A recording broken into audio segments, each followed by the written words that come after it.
Welcome back to Ankit Chaudhary education and today we will discuss about resistance. तो यार देखो, resistance हम पढ़ेंगे आज की क्लास में। हमने पिछली क्लास में ओम्स लॉ को डिस्क्राइब किया था, राइट? तो ओम्स लॉ क्या था, इस चीज़ को हम समझते हैं। तो यार यहाँ पे मैं आपको एक बार ओम्स लॉ रिकैप करा रहा हूँ।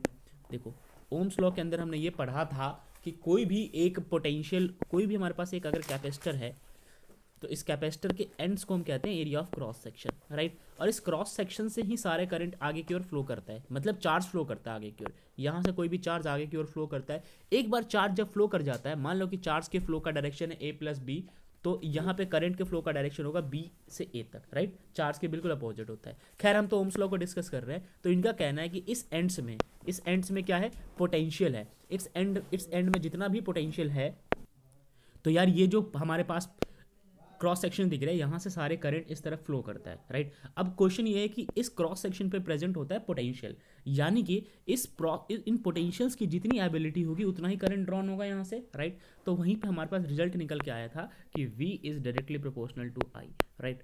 अब इस प्रोपोर्शनैलिटी को जब हम हटा रहे थे तो हमारे पास एक कांस्टेंट आता था और उसी को हम कहते थे resistance. That is very important, ठीक है? और इसी रेजिस्टेंस को आज की क्लास में डिस्कस करेंगे। ये था अपना resistance. Okay, so resistance is एक तरीके से ओम्स लॉ के अंदर आने वाला कांस्टेंट भी होता है।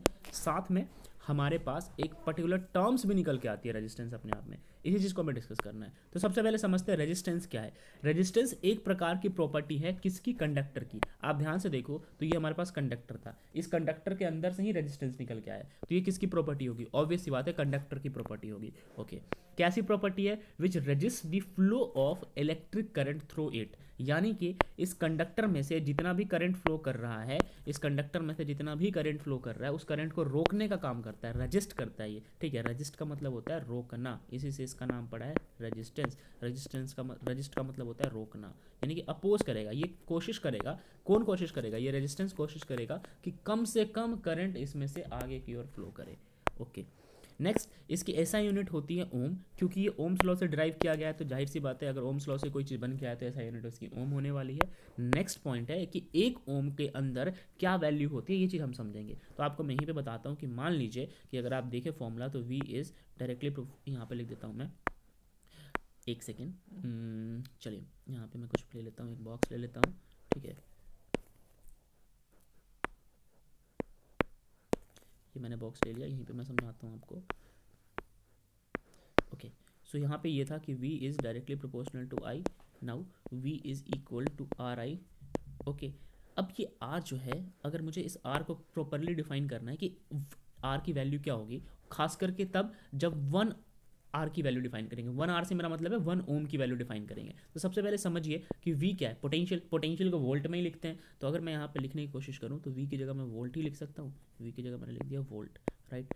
R की जगह मैंने लिख दिया ओम, और इसकी जगह मैंने लिख दिया, करंट की जगह लिख दिया मैंने एम्पियर, राइट? तो इसकी जगह आ गया एम्पियर।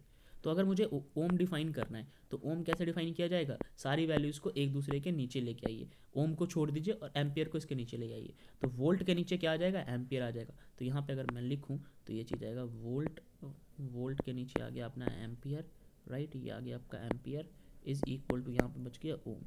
तो अगर मुझे डिफाइन करना हो कि एक ओम में कितनी वैल्यू होती है, तो एक ओम में उतनी ही वैल्यू होती है जितना 1 volt potential divided by 1 ampere होता है।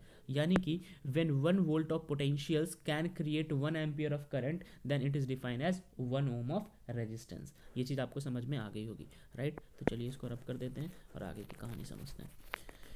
तो देखिए, अब उसके बाद हमारे पास एक ये चीज़ है कि from the expression of ohm's law it is obvious that electric current through a resistor is inversely proportional to resistance. Okay, ये बात भी सही है कि अगर आप ध्यान से नोटिस करें ओम्स लॉ के अकॉर्डिंग, तो यार यहाँ पे होता है V is equals to RI, ठीक है? यहाँ पे V is equals to RI, और इन्होंने बोला हुआ है कि इलेक्ट्रिक करंट जो है वो हमेशा इनवर्सली प्रोपोर्शनल होता है रेजिस्टेंस के। यानी कि अगर मैं इस इलेक्ट्रिक करंट को इस तरफ लेके आ जाऊँ एक बारी को, तो इलेक्ट्रिक करंट हमारा आ जाएगा V by I is equals to R, right?